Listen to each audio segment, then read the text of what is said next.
Dieu dans la vallée du péché. Ma vie était sans but, sans joie, sans espoir. Aujourd'hui, j'ai rencontré un sauveur merveilleux. Aujourd'hui, je suis un pécheur.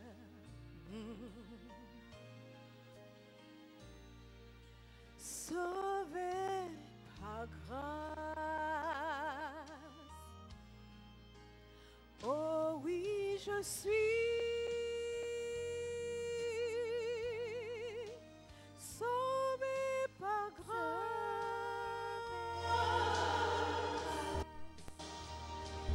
Quand j'étais condamné à mort, tu as pris ma place.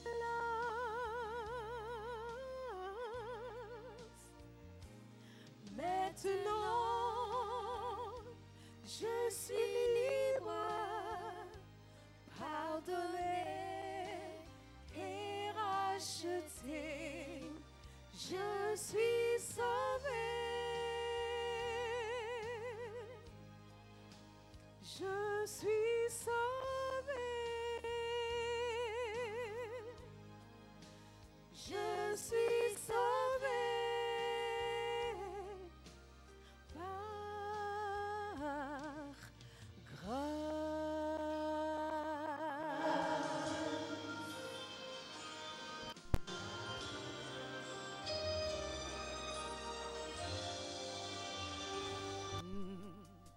Comment ose-je manquer à ce rendez-vous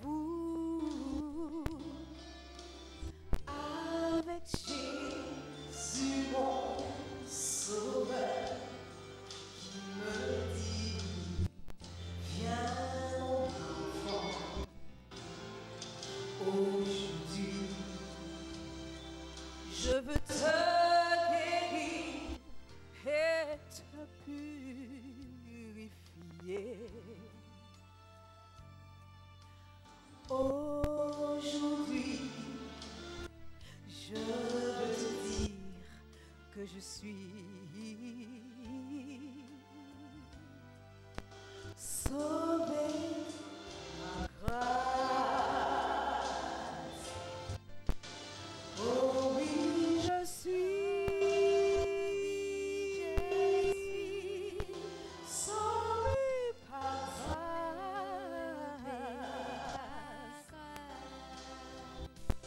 Quand j'étais condamné à mort, tu as pris ma place.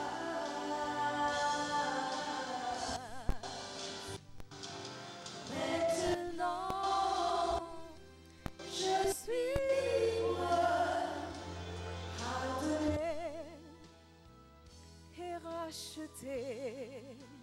Je suis sauvé. Je suis sauvé. Je suis sauvé par grâce.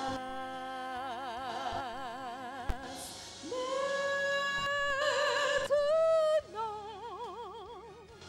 je suis libre, pardonné et racheté. Je suis sauvé. Je suis sauvé. Je suis sauvé par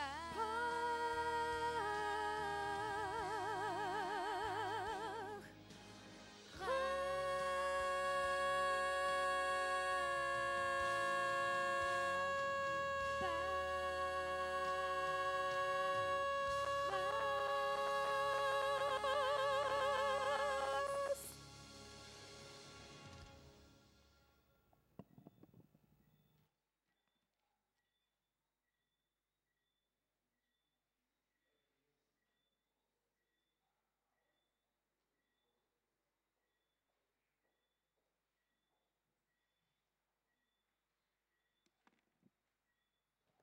Nous remercions Solène et Dina pour ce merveilleux chant. Je vous invite à vous tenir debout. Nous allons ensemble entonner notre chant thème, Un avenir meilleur.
Amen.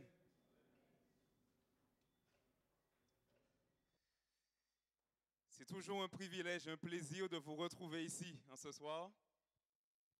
Comment s'est passée la journée? Ça a été pour vous? De mon côté, ça a été. Bon, il y a toujours un peu de fatigue, mais c'est toujours une joie, c'est toujours un privilège d'entrer dans le sabbat, n'est-ce pas? Ce jour de repos que l'Éternel nous accorde à tous. Mais je suis à la fois content d'entrer dans le sabbat, mais je me rends compte que notre moment de partage, notre semaine s'achève. Et ce soir, c'est notre avant-dernière rencontre. Ce qui veut dire que demain, c'est notre dernière rencontre. Et j'aime à vous dire, je vous le dis dès maintenant, à la fin de mon intervention, il y aura un appel. Il y aura un appel au baptême. Il y aura un appel à l'engagement pour Jésus-Christ. Donc mes frères et sœurs, mes bien-aimés, nous savons à quel point ce n'est pas évident de prendre position pour le Christ. Donc prions en nos cœurs. Amen. Gloire à Dieu. Notre moment de partage de ce soir s'intitule « Les paroles préférées de l'ennemi ». Les paroles préférées de l'ennemi. Mais juste avant de commencer, je vous invite à incliner la tête avec moi pour une courte prière. Notre Père, notre Dieu, en cet instant, nous réclamons ta présence. Que ton Saint-Esprit, Seigneur, remplisse ce lieu. Que ton Saint-Esprit, Seigneur, agisse comme jamais auparavant, Seigneur. Et que tu puisses faire éclater ta gloire, Seigneur, dans la vie de quelqu'un. Quelqu'un qui lutte pour une décision, Seigneur, en ce soir. Oh Jésus, que je ne sois point vu, mais que toi seul sois vu en ce soir. Et que la lumière de ta parole luise sur chacun d'entre nous. Ce sont là les grâces que nous te demandons. En Jésus-Christ, amen. Les paroles préférées de l'ennemi. Juste avant que je commence mon intervention, j'aimerais vous dire qu'elle sera basée sur le livre des Actes. Le livre des Actes des Apôtres. Et pour ce faire, j'aimerais vous poser 2 questions. Permettez-moi de commencer avec la première qui est: quel est le personnage principal du livre des Actes?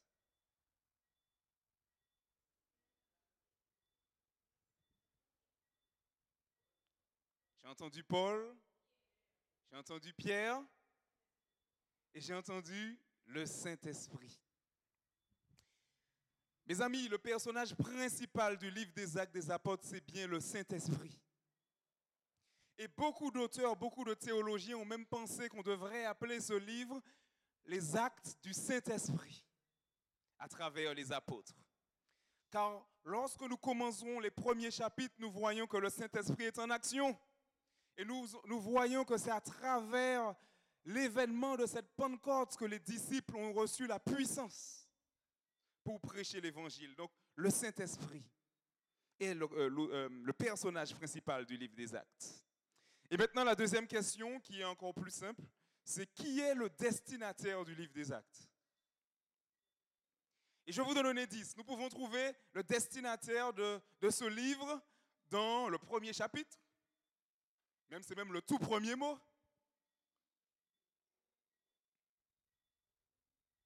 Alors les amis, vous avez trouvé? Théophile, exactement. Le personnage principal est Théophile. Et vous l'aurez compris, et je vous l'ai déjà dit, que notre moment de partage sera principalement basé sur un événement relaté dans le livre des Actes. Et comme le destinataire de ce livre est Théophile, je partirai du principe que les hommes et les femmes assis devant moi sont des théophiles.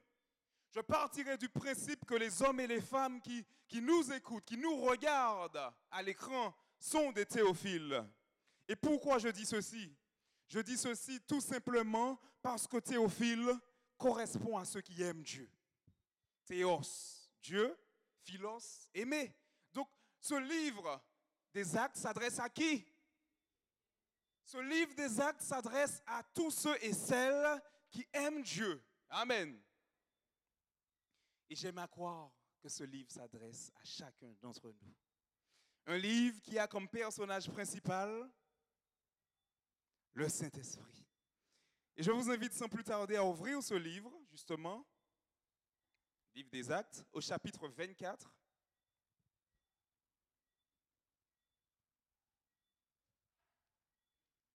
Actes chapitre 24, versets 24 et 25.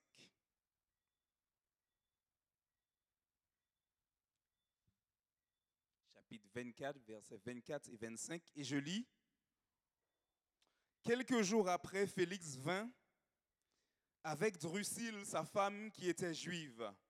Et il fit appeler Paul. Il l'entendit sur la foi en Christ. Mais comme Paul discourait sur la justice, sur la tempérance et sur le jugement à venir, Félix, effrayé, dit: pour le moment, retire-toi. Quand j'en trouverai l'occasion, je te rappellerai. Et je vous présente maintenant, mes bien-aimés, la première partie de notre moment de partage, que j'ai intitulé « Discours de l'apôtre Paul sur la foi en Jésus ».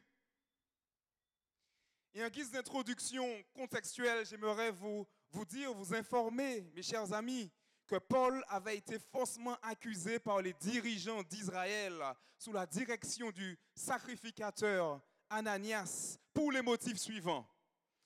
Le premier motif, c'était d'avoir excité des divisions parmi les Juifs. Et le second motif, c'était d'avoir profané le temple. Mais bien entendu, ces motifs n'étaient que des prétextes pour tuer l'apôtre Paul. Donc ils prévoyaient de préméditer sa mort. Et ils ont voulu faire en sorte qu'il soit jugé parmi les Juifs, dans un tribunal juif. Mais fort heureusement, il y avait ce tribun au nom de Lysias qui arracha Paul des mains des dirigeants juifs et qui donna à celui-ci la possibilité de comparaître devant le gouverneur Félix. Ce nom vous est familier, nous avons lu son nom dans le verset 24 et le verset 25. Et il est important de noter que le gouverneur Félix avait une certaine connaissance de la religion juive, car sa femme Drusille était d'origine juive.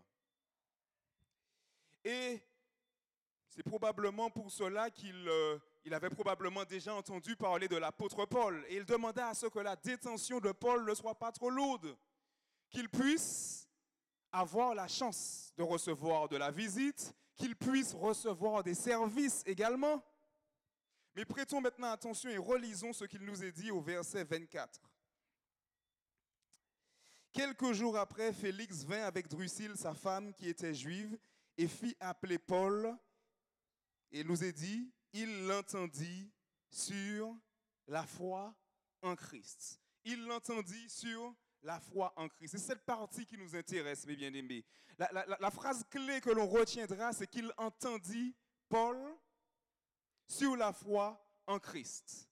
Et j'aimerais vous alerter sur le fait que le mot pour entendre en grec, c'est le mot akouo, qui signifie également comprendre, percevoir le sens de quelque chose.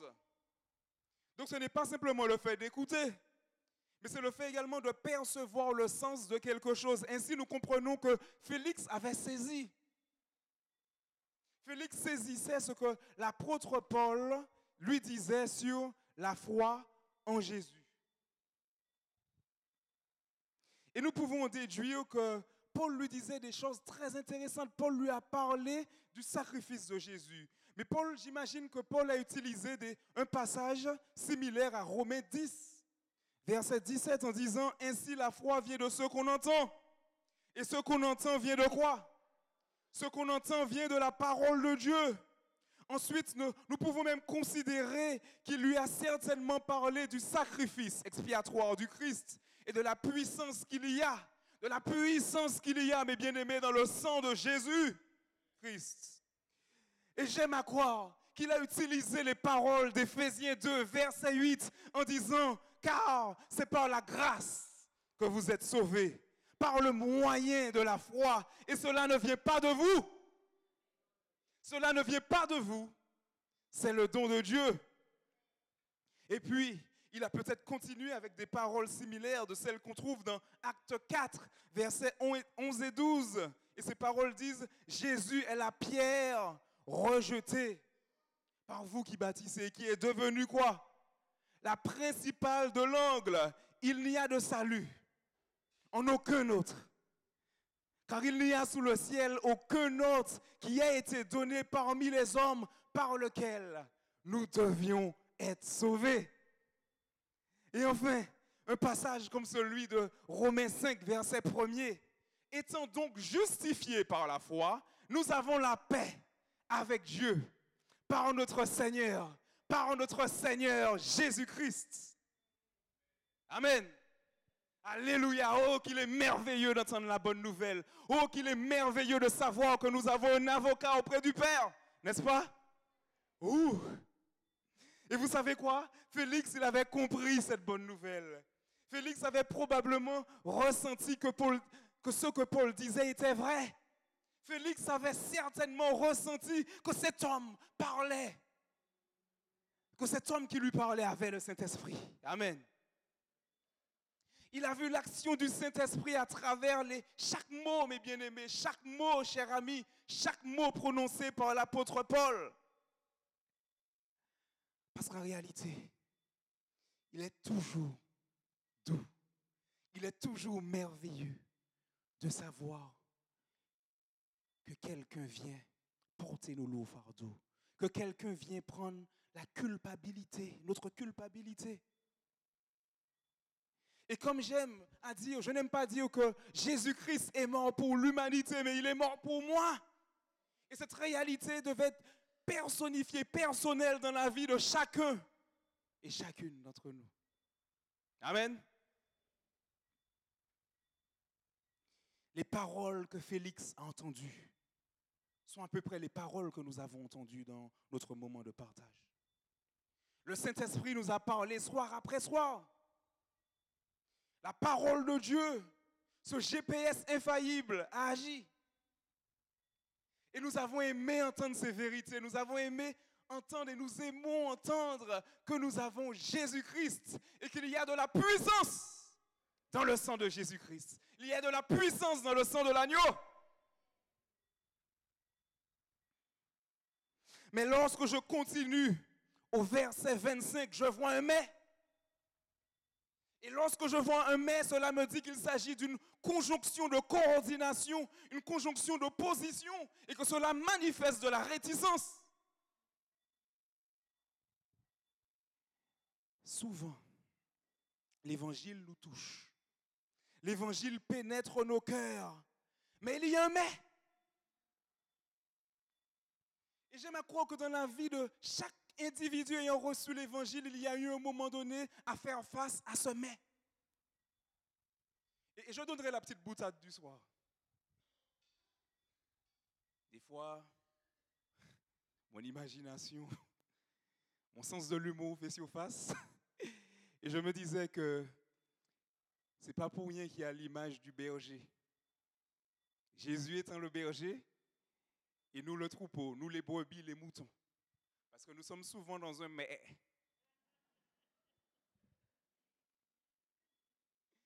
Nous faisons pas souvent, nous sommes souvent dans un mais. Mais nous avons besoin de quelqu'un pour nous rappeler qu'il faut le suivre fidèlement.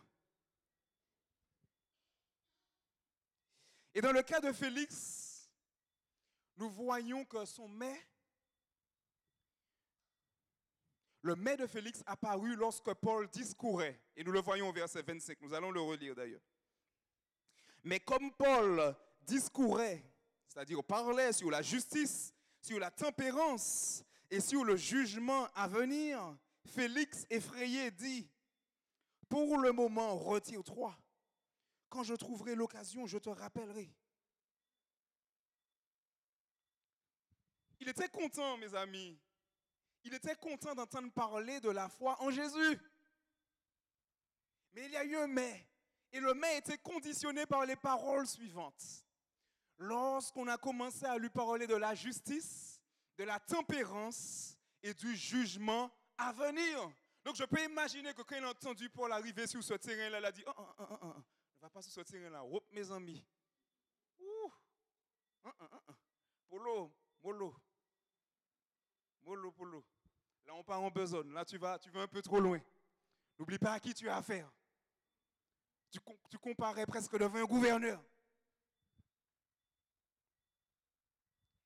Et là, nous comprenons bien que le sujet perturbait Félix. Parce que Félix s'est aperçu que là, il n'était pas question simplement de ce que Jésus a fait pour lui. Mais il est question également de ce que Jésus désirait faire en lui. Ce que Jésus désirait faire de lui.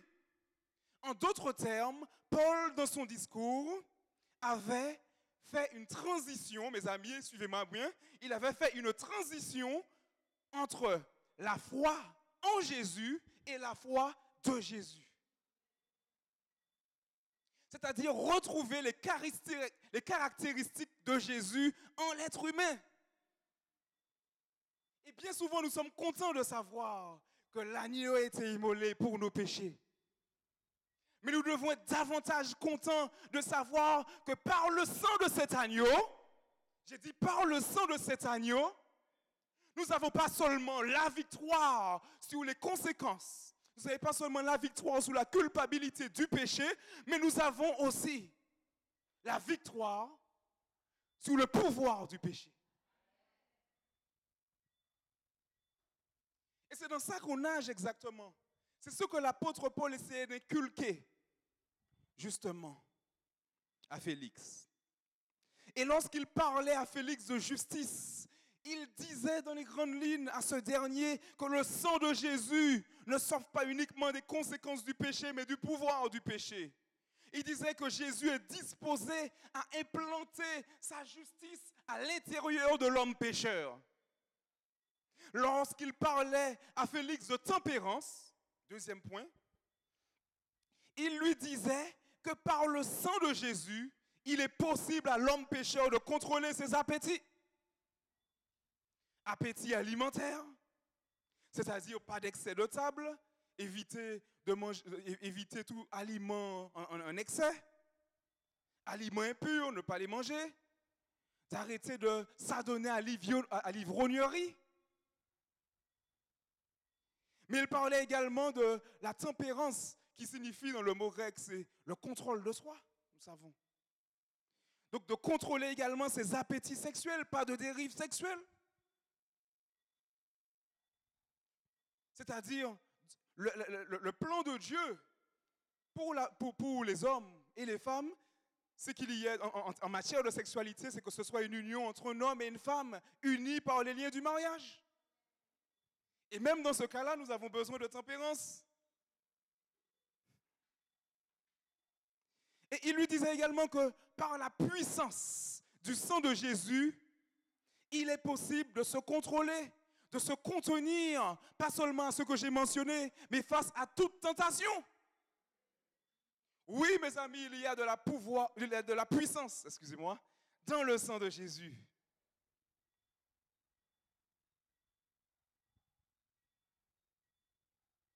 Et enfin, lorsque Paul parlait de jugement à venir, il disait à Félix que tous ceux qui ont entendu parler de la foi en Jésus, ainsi que de la foi de Jésus et qui n'ont pas persévéré dedans, et qui ne se sont pas engagés avec le Christ, devront faire face au jugement divin à venir.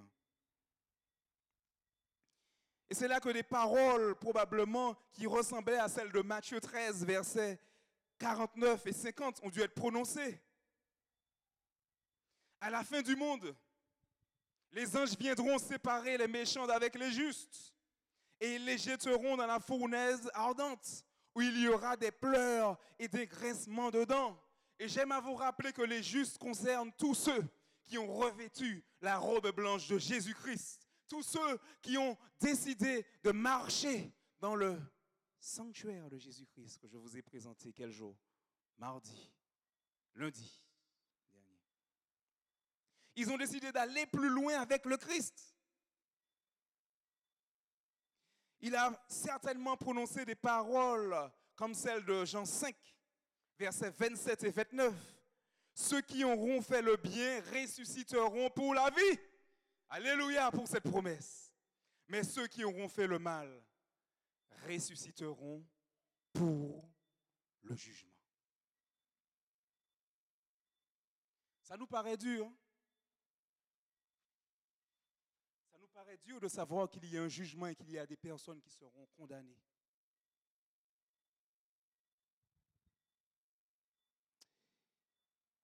Mais j'aimerais qu'on se rappelle toutes les fois où Dieu nous a parlé. Toutes les fois où par des soupirs inexprimables, le Saint-Esprit s'est présenté à nous. Toutes les fois où notre cœur brûlait, où on ressentait ce désir de rechercher, de ressembler à Jésus-Christ. Et dans notre dernière partie, nous verrons que Félix a répondu. Qu'il y avait la réponse de Félix face au discours de Paul sur la foi de Jésus. Qu'est-ce que Félix a-t-il dit? Ah, sur ces paroles, j'accepte le Christ. C'est ce qu'il a dit? Je lui donne ma vie. Je consacre mon cœur. A-t-il prononcé ces paroles?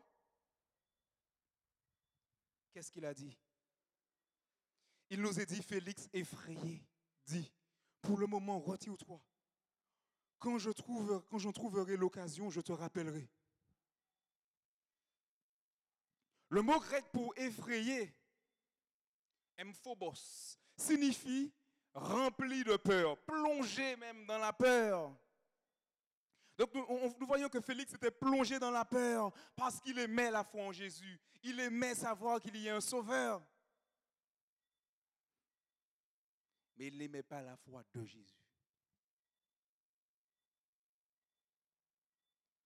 C'est-à-dire que la foi de Jésus soit implantée en l'être humain. Que la foi de Jésus soit vue à travers l'être humain pécheur.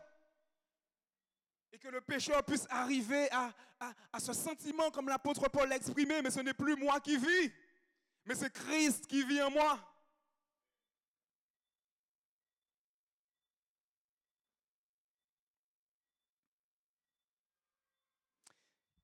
Et j'aime à croire que l'erreur qu'il a commise était de regarder davantage à ses acquisitions, ses péchés cajolés, plutôt que de regarder à la croix.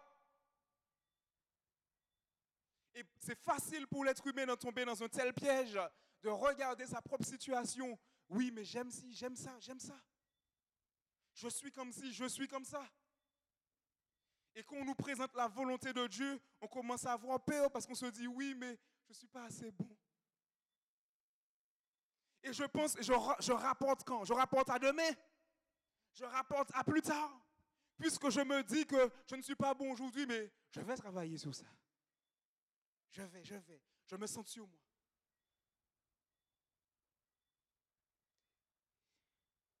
Jusqu'à ce que je me rende compte que demain arrive et rien n'a changé. Et en d'autres termes, nous voyons que l'erreur majeure qui a été faite et l'erreur majeure que beaucoup de personnes commettent, c'est de regarder aux déficiences, de regarder à ses propres déficiences au lieu de regarder à la toute-puissance.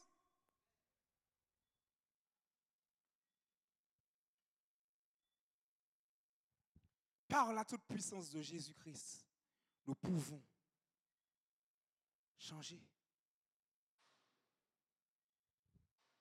Mais comment ça se passe dans le concret? Comment ça se passe dans le concret? Et j'ai envie de vous donner un exemple.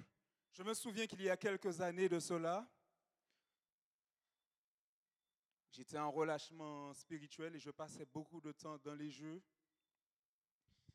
Et je passais énormément d'heures. J'avais acquis cette habitude depuis le collège. Et je me souviens même que pendant la période de révision pour le brevet, la veille de l'examen du brevet, j'ai passé une nuit blanche dans le jeu. Mon père s'est réveillé vers 4 heures du matin, il m'a vu là, il m'a envoyé au lit. Et j'ai gardé ces habitudes pendant des années. Et à un moment donné, je me suis dit, mais Seigneur, délivre-moi du jeu. Ça veut dire que même le sabbat, je n'arrivais plus à le respecter à cause du jeu. Et j'étais face à ma difficulté, je me dis, mais Seigneur, agis. Seigneur, aide-moi à changer. Seigneur, aide-moi à changer. Et puis le lendemain, je rejouais, je continuais mon habitude. Et j'ai compris comment ça se passe avec Dieu. J'ai compris que le changement intervient par un acte de foi. Et je m'imaginais qu'il fallait que j'attende que je n'aime plus le jeu pour arrêter. Mais Seigneur, tu vois que je fais ce jeu-là, retire l'amour de ce jeu-là en moi et puis je vais arrêter. C'était aussi simple que ça pour moi. Jusqu'à ce que Dieu me révèle que l'acte de foi du chrétien réside dans le fait de prendre la décision par amour pour lui et par foi d'arrêter la chose alors qu'on l'aime. C'est ça. Et beaucoup d'individus sont bloqués pour ça. C'est parce que j'aime ci, j'aime ça. Et Dieu ne nie pas qu'on ait des sentiments. Dieu ne nie pas nos émotions. Dieu ne nie pas nos inclinations. Mais il nous dit, mais appuie-toi sur moi, compte sur moi, fais ce pas de la foi pour moi.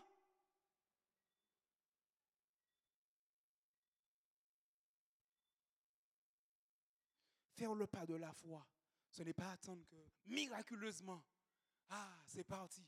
Eh bien Seigneur, c'est parti, mais je te suis. Où est la foi dans ça? La foi, c'est alors que je ne sais pas. Alors que j'aime la chose. Alors que j'aime ce jeu. Alors que je désire plus que jamais passer toutes mes heures dans ce jeu, quitte à ne plus être quelqu'un de sociable. C'est alors que je suis plongé dans cette chose que je dois dire, Seigneur, par amour pour toi, Seigneur, je ne veux plus de cette situation, car ça va me conduire à l'échec.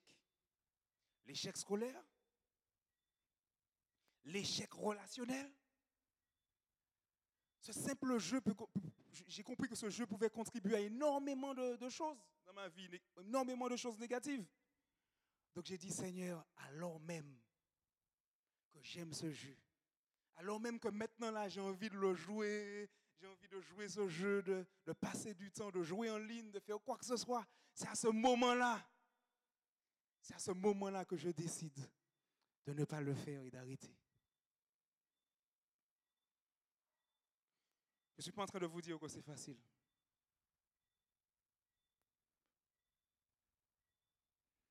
Après, j'aurais pu jouer le jeu de manière en étant tempérant, puisque c'est un jeu de football, c'est pas... Voilà. Mais j'ai choisi d'arrêter. Parce que je savais que je n'aurais pas été assez fort pour être tempérant, justement, dans le jeu. Donc j'ai choisi d'arrêter le jeu.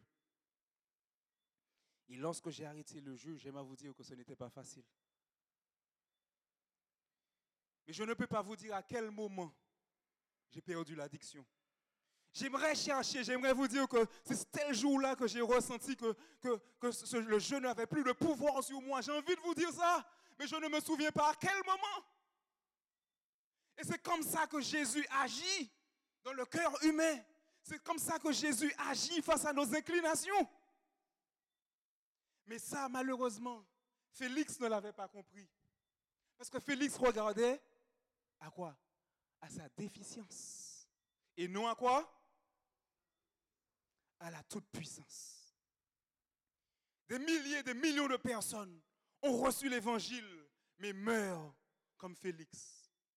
Des milliers, des millions de personnes entendent la bonne nouvelle de Jésus-Christ, mais lorsqu'il est question d'aller plus loin, ce passage de la foi en Jésus à la foi de Jésus, et j'aime à noter que Apocalypse 14, verset 12 nous parle de personnes qui ont la foi de Jésus. Et ces personnes-là ont une caractéristique que je souhaite à chacun d'entre nous, et c'est la persévérance. La persévérance. Parce que si tu regardes à ta propre suffisance, tu penseras que c'est par toi-même que tu vas arrêter ceci. Tu ne le fais pas par toi-même, tu prends la décision. Mais tu prends la décision de le faire par la foi. Et Jésus-Christ, il va te guérir de ton addiction. Il va te guérir de la maladie du péché. Mais l'être humain, vous savez, lorsqu'on pointe du doigt ce qui ne va pas, et la parole de Dieu le fait, c'est pour ça que c'est un GPS. Mais la parole de Dieu ne fait pas simplement pour nous dire ou pas bon, ou pas voyant. La parole de Dieu nous montre que bien qu'on ait de la valeur, nous avons des inclinations pécheresses. Et la parole de Dieu est en train de nous dire, je suis le GPS. Il y a Jésus-Christ, le plan du salut, le GPS, pour te ramener où? Pour te ramener dans le droit chemin parce que tu as de la valeur.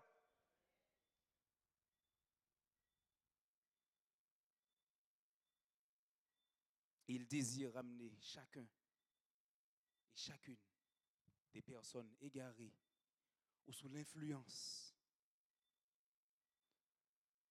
Des gens qui sont victimes de leurs inclinations, qui ne peuvent prendre position. Il désire dire à ces personnes aujourd'hui, pour que tu aies la foi de Jésus, et Jésus vous dit, pour que tu aies ma foi, il faut que tu fasses le pas de la foi, par amour. Et là, ce sera bon. Mais en tant qu'être humain, le mécanisme de défense se met en place lorsqu'on pointe du doigt quelque chose. En psychologie, c'est prouvé. Beaucoup de personnes vont voir le psychologue. Et lorsque le psychologue commence à régler le problème, à pointer du doigt la situation, la personne ressent que le psychologue va trop en profondeur. Donc, qu'est-ce qu'elle dit? Elle dit, Oh, on a rendez-vous la semaine prochaine, ce serait un peu compliqué. Ce serait un peu compliqué. Après, le psychologue rappelle la personne et qu'est-ce qui se passe? La personne dit, ah, j'ai un mal de tête. Le mécanisme de défense se met en place. Il ne faut pas négliger ce sentiment. Ce mécanisme est très fort. Il trouvera de bonnes excuses. Ah, j'aurai d'autres opportunités. J'aurai le temps. Et cela me rappelle que l'époque où j'étais un grand procrastinateur devant l'Éternel en matière d'école. Et dès qu'on avait des devoirs à faire, des devoirs de classe à faire, on devait réviser, ou même ma mère me disait, « Bon, on va prendre une leçon. » Mais je ne te vois pas ouvrir un livre. Je disais, on a le temps. On a le temps. J'ai ce devoir-là, j'ai le devoir de maths bientôt, on a le temps. J'ai le devoir d'anglais. Il y a le temps. Mais arrête de me presser. J'ai ça à faire. J'ai le temps. Jusqu'à ce que la date de l'examen approche. Et lorsque la date arrive, le jour même, tu as envie de croire que tu pourras tout mémoriser. Tu as envie de croire que ce sera possible. Mais il est trop tard. Il est trop tard. Et alors que le groupe ISOP se prépare et se rapproche, j'aimerais vous dire, mes amis, qu'on ne sait pas ce qui s'est passé avec Félix. Le flou est total. On ne sait pas si Félix a finalement pris une décision pour le Christ. Nous savons simplement qu'il a dit, reviens plus tard. Nous savons simplement qu'il a rapporté à demain une décision qu'il aurait pu prendre à l'instant même. Tout simplement parce qu'il a regardé à sa déficience et non à la toute-puissance.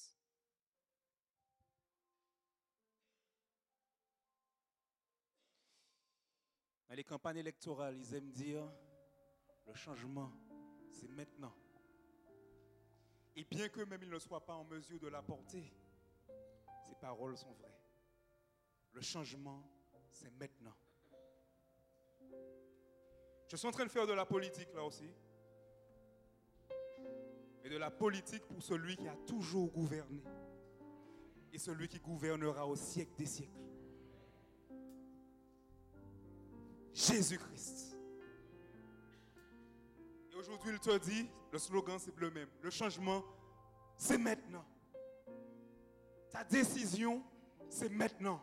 Car demain, Isop, il sera trop tard.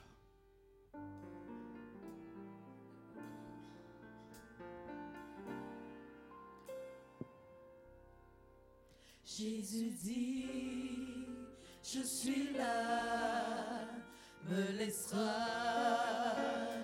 entrer?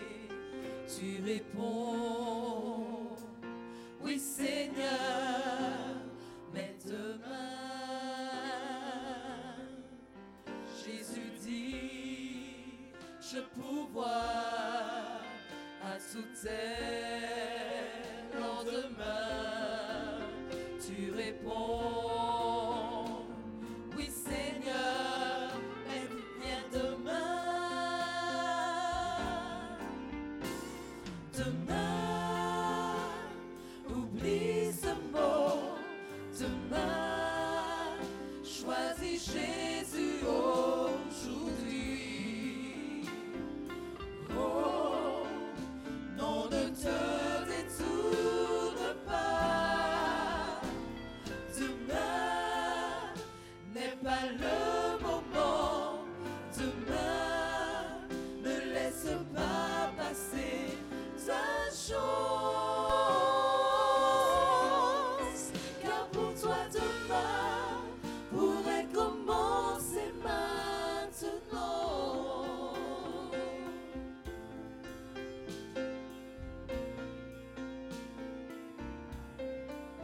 Jésus dit, je suis là, me laisseras-tu entrer?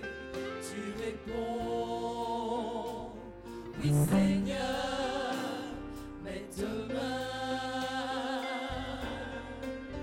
Jésus dit, je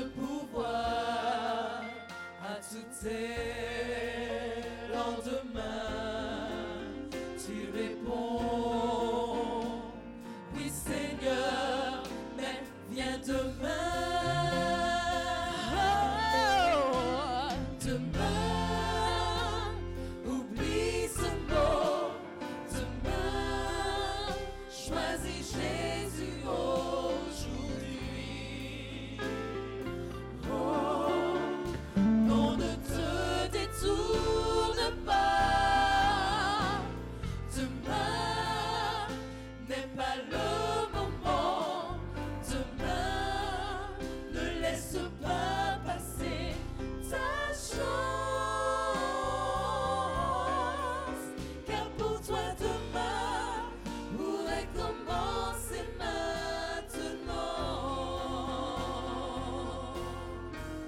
Mon ami, pourquoi renvoyer ton salut à demain?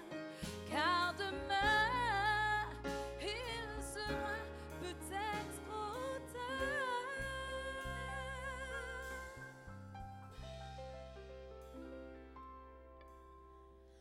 Demain, oublie ce mot. Demain, choisis Jésus aujourd'hui.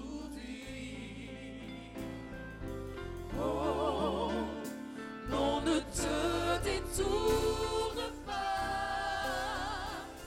Demain n'est pas le moment. Demain, ne laisse pas passer ta chance. Car pour toi demain pourrait commencer maintenant. Car pour toi demain pourrait commencer maintenant.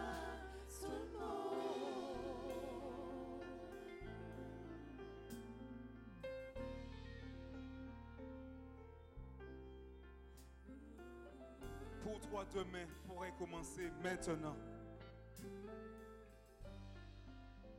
Car le changement, c'est maintenant. Jésus-Christ t'appelle en cet instant. Et mes bien-aimés, si nous croyons que Jésus-Christ est toujours la solution, si nous croyons qu'avoir la foi en Jésus et avoir la foi de Jésus est un prérequis pour la vie chrétienne, je vous invite à vous lever.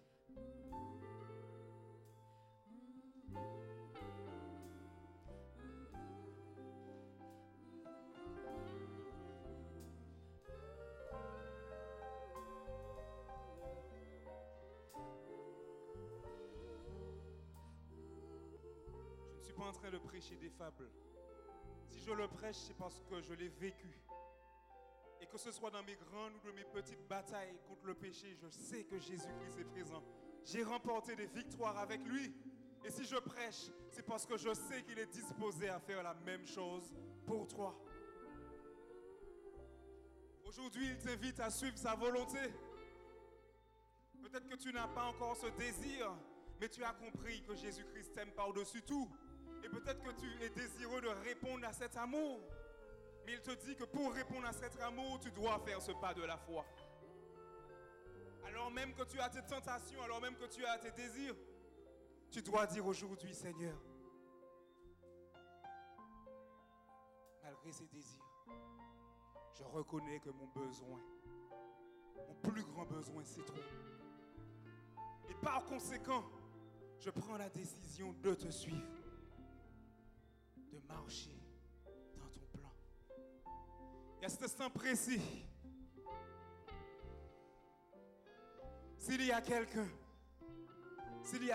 qui n'a pas encore accepté Jésus-Christ dans sa vie comme sauveur personnel, s'il y a quelqu'un qui n'a pas encore pris la décision de passer par les eaux baptismales et qui veut dire, Seigneur, je n'ai pas grand-chose à offrir, mais le peu que j'ai, je te le donne. Une personne qui veut dire, Seigneur, je ne suis pas le meilleur, je ne suis pas la meilleure. J'ai des kilomètres derrière moi, j'ai des erreurs. Mais aujourd'hui, je prends la décision de faire le pas de la foi. Le Seigneur dit, si vous entendez ma voix, n'endurcissez aussi pas votre cœur. Et aujourd'hui, j'aime à croire qu'il y a quelqu'un qui a entendu. Il y a quelqu'un qui a entendu la parole de Dieu et qui a la possibilité, tout comme Félix l'avait, de prendre position. Et la bonne nouvelle, c'est qu'aujourd'hui, il y a l'opportunité de faire ce pas. Il y a la possibilité de dire, Seigneur, je veux avancer ici. Je ne suis pas quelqu'un qui aime le grand public, mais parce que c'est pour toi, j'avancerai. Car je sais que le plus beau et le plus long des voyages commence toujours par un premier pas.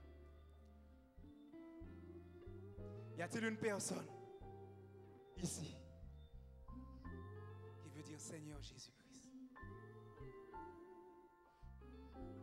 je veux te donner ma vie, je veux te donner mon cœur. Je ressens le combat, je ressens la lutte. Mais ta parole a été prêchée. Et je suis conscient que je dois répondre à cette invitation.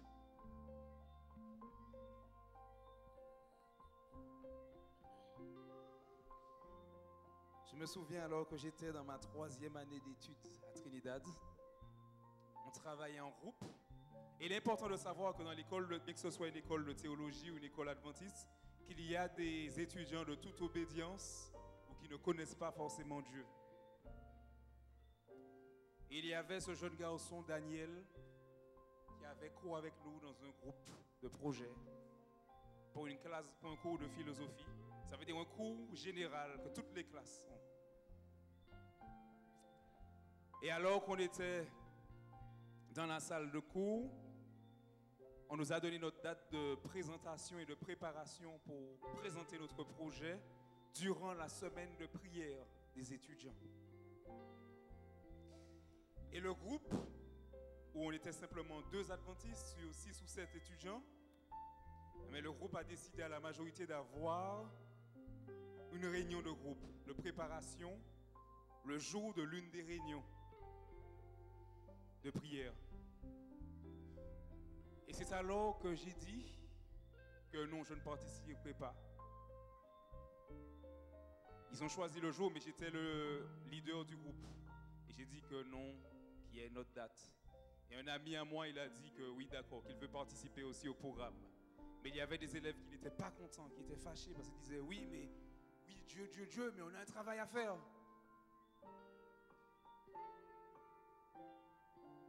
Et je leur ai proposé un autre créneau horaire, c'est vrai qu'il aurait été plus serré.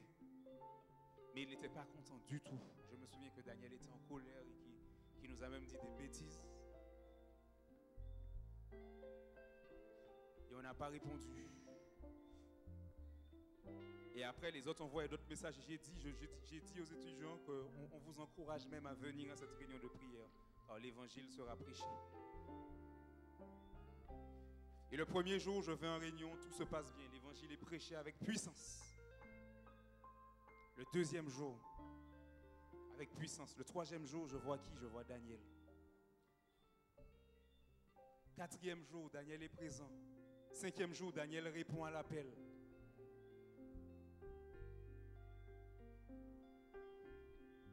Et au final, ce jeune homme a émis le souhait de passer par les eaux du baptême. Et j'ai compris qu'il avait déjà une approche de l'évangile et qu'il était en réticence. C'est là que nous voyons comment Dieu agit. Comment Dieu agit dans les vies, comment Dieu agit dans les cœurs. Et Daniel a choisi de ne pas prendre le temps pour acquis.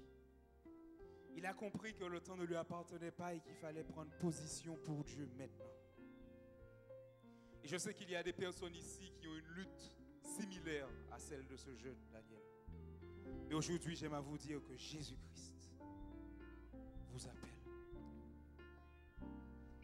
Et si vous ressentez que vous avez besoin d'étudier la parole davantage, vous voulez qu'on prie avec vous, vous voulez étudier la parole avec un ancien, avec un dirigeant d'église, Vous voulez qu'on vous accompagne. Vous voulez être préparé pour l'engagement davantage.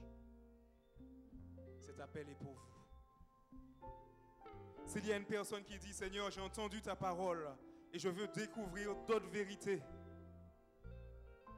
je veux être préparé pour te suivre.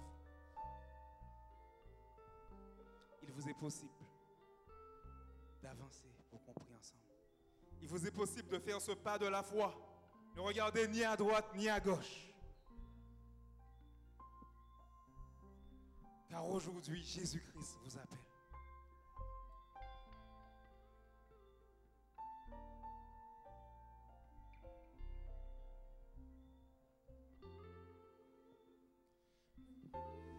Il y a eu un eunuque qui a rencontré Philippe. Et alors qu'il rencontra Philippe, Philippe prêcha l'évangile pour lui. Et l'homme lisait déjà un passage qui se situait dans le livre d'Ésaïe. Il a voulu comprendre davantage le texte. Alors Philippe, ouvrant la bouche et commençant par ce passage, lui annonça la bonne nouvelle de Jésus. Comme ils continuaient le chemin, ils rencontrèrent de l'eau. Et l'eunuque dit, « Voici de l'eau. Qu'est-ce qui empêche que je sois baptisé? » Et la réponse de Philippe a été, « Si tu crois de tout ton cœur, si tu crois de tout ton cœur, cela est possible. » L'eunuque répondit, « Je crois que Jésus-Christ est le Fils de Dieu. » Il a cru que Jésus-Christ était celui qui pouvait le délivrer de la culpabilité du péché, mais également du pouvoir du péché. Et il a vu l'urgence qu'il y avait. Car si l'évangile est une bonne nouvelle, l'évangile est également une question de vie ou de mort. Il a vu l'urgence de se rapprocher.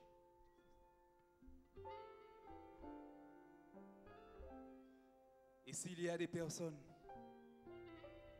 qui sont heureuses d'avoir accepté Jésus-Christ, s'il y a des personnes qui veulent consolider, qui veulent qu'on prie pour eux pour consolider leur relation avec Dieu, des personnes qui se sont engagées avec Dieu mais qui reconnaissent qu'au long du chemin, qu'il y a eu des marches arrière et qui veulent dire ce soir, Jésus, j'ai entendu ta parole et tu me rappelles à l'ordre. Tu m'appelles à continuer cette course avec toi.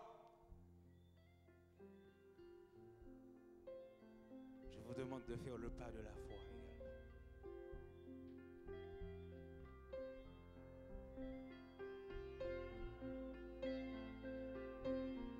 Amen. Ce soir, Jésus-Christ parle à tout un chacun. Car s'engager avec Jésus-Christ, beaucoup ont peur parce qu'ils pensent que c'est une finalité. Mais c'est comme le mariage. C'est là que la vie commence. C'est là que la vie du chrétien commence. La nouvelle naissance. Et beaucoup de personnes, au cours de leur engagement, au cours de leur mariage avec Dieu, fait marche arrière. Et aujourd'hui, elle veut dire, Seigneur, le bon instant, le bon moment, Seigneur, pour te suivre fidèlement, pour reprendre la course chrétienne, pour me consacrer davantage à toi, pour continuer sur le chemin de la sanctification. Ce n'est pas demain, ce n'est pas après-demain, mais c'est maintenant. N'est pas le moment. Demain, ne laisse pas passer ta chance. Car pour toi demain pourrait commencer maintenant. Pour toi demain pourrait commencer maintenant.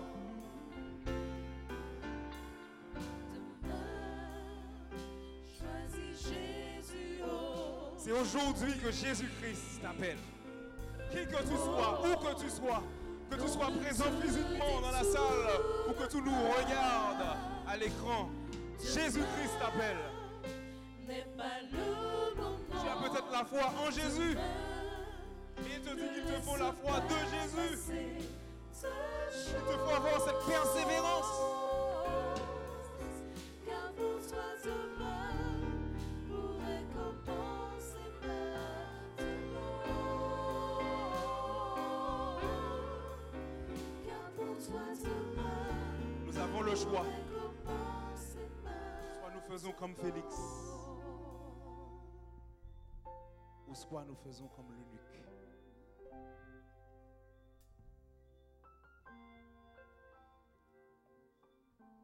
Ne regardons pas à nous-mêmes car Jésus-Christ nous appelle.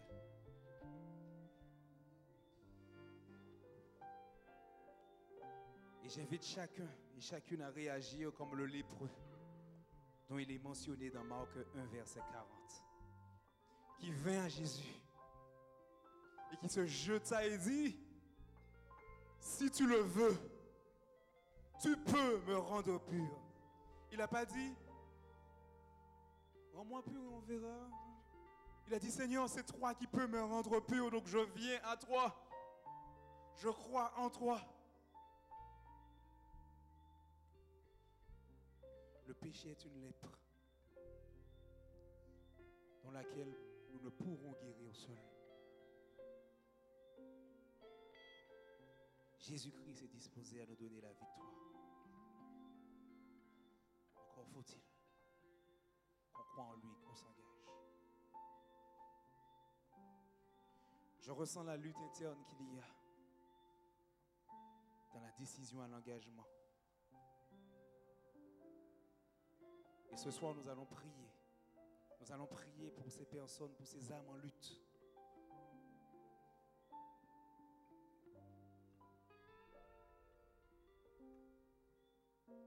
Nous allons également prier pour ceux qui ont déjà été engagés, qui sont déjà passés par les eaux du baptême et qui se sont refroidis ou qui n'avancent pas dans la vie spirituelle, ou qui ressentent toujours un enchaînement de l'ennemi. Nous allons prier car Dieu, car Jésus est disposé à briser les chaînes de l'ennemi. Amen. Si tel est votre désir, je vous invite à incliner la tête avec moi.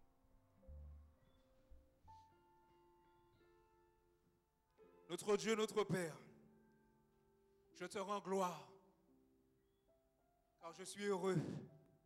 Heureux car l'évangile a été prêché. Merci Seigneur d'avoir utilisé un serviteur inutile comme moi pour présenter ta parole. Merci Seigneur d'avoir utilisé Seigneur une équipe de prière qui intercède, qui prie Seigneur non seulement pour le prédicateur, mais pour les âmes au sein de cette église, pour les âmes qui ont entendu la parole. Merci Seigneur pour l'équipe de l'anciennat. Merci Seigneur pour chacun des dirigeants, l'équipe d'accueil, les chants, tous ceux qui ont contribué d'une manière ou d'une autre à ce programme. Tous ceux qui ont voulu, Seigneur, s'impliquer dans l'évangélisation. Car il s'agit là d'une bonne nouvelle, mais également question de vie ou de mort. Et je te prie d'une manière spéciale, Seigneur, pour les destinataires. Les destinataires qui sont des théophiles, j'aime à croire. Des personnes qui aiment Dieu. Que leur amour puisse être toujours concrétisé, Seigneur, par des actions. Par le pas de la foi. Agis, Seigneur, dans leur cœur. Agis, Seigneur. Au milieu de ce conflit, au milieu de cette lutte. Que l'ennemi n'ait pas le dernier mot, mais que toi, Seigneur, tu triomphes dans leur cœur. Car la victoire a déjà été acquise à la croix. Que ces personnes, Seigneur, puissent désirer participer à cette victoire que leur âme recherche tant. Agis, Seigneur, ce soir pour tes enfants. Sois avec tous ceux, Seigneur, qui sont en lutte contre le péché. Sois avec tous ceux qui sont en lutte pour une quelconque souffrance, dépression, découragement, problèmes familiaux, problèmes relationnels, problèmes de couple, ou toutes sortes de problèmes, addiction à la drogue, à l'alcool, au sexe ou tout autre. Interviens, Seigneur, dans la situation de ces personnes. Brise les chaînes de l'ennemi, Seigneur, et que ces personnes comprennent que par ton sang, il est possible d'avoir la victoire. Brise les chaînes de l'ennemi, Seigneur. Car tu es le Dieu de victoire et que tu triomphes. Beaucoup de personnes, Seigneur, ont connu cette victoire. Beaucoup de personnes ont lutté. Beaucoup de personnes, Seigneur, ont reconnu que ce n'était pas facile, mais ont pris la décision de te suivre. Et aujourd'hui, elles sont libérées. Libérées. Car aujourd'hui, tu libères. Aujourd'hui, Seigneur, tu nous parles. Car il y a de la puissance dans ton sang. Il y a de la puissance dans ta parole. Mais que cette puissance soit réalité dans nos vies.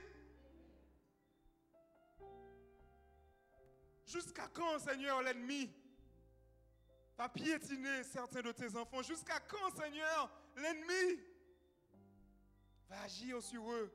Jusqu'à quand, Seigneur, certains de tes enfants vont repousser à demain le travail que tu désires faire en eux et pour eux? Tu es un Dieu triomphant. Qu'ils puissent voir, Seigneur, ta gloire. Qu'ils puissent avoir suffisamment de foi pour dire, Seigneur, je te consacre ma vie. Je te consacre mon cœur. Au nom de Jésus-Christ. Au nom de Jésus-Christ. Au nom de Jésus-Christ, la victoire est acquise. Au nom de Jésus-Christ, il y a du triomphe. Amen.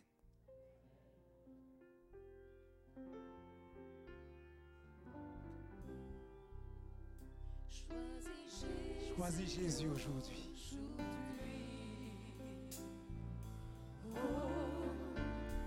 Non, ne te détourne pas. Demain n'est pas le moment. Demain, ne laisse pas passer ta chance. Car pour toi, demain pourrait commencer maintenant. Maintenant. Car pour toi demain pourrait commencer maintenant. Alléluia. Gloire à Dieu. Gloire à Dieu pour l'évangile. Gloire à Dieu. Il n'y a rien de plus merveilleux que d'appartenir à Jésus-Christ. Le plus merveilleux. La plus merveilleuse des alliances. Que Dieu vous bénisse tous. On se donne rendez-vous demain, si Dieu veut, à 8h45.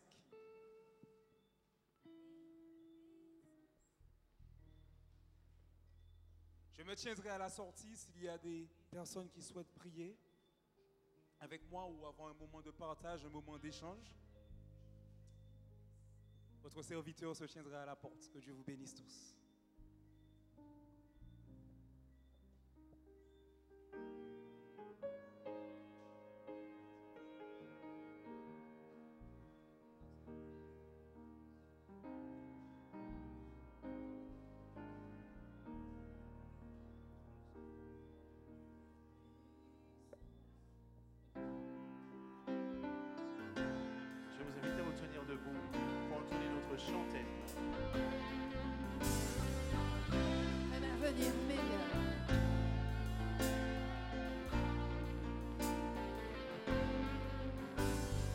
Nous serons unis en Jésus vers un avenir meilleur. Tous rassemblés, nous voulons partager cet espoir. Nous serons parmi les élus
Rendez-vous demain matin, 8h45.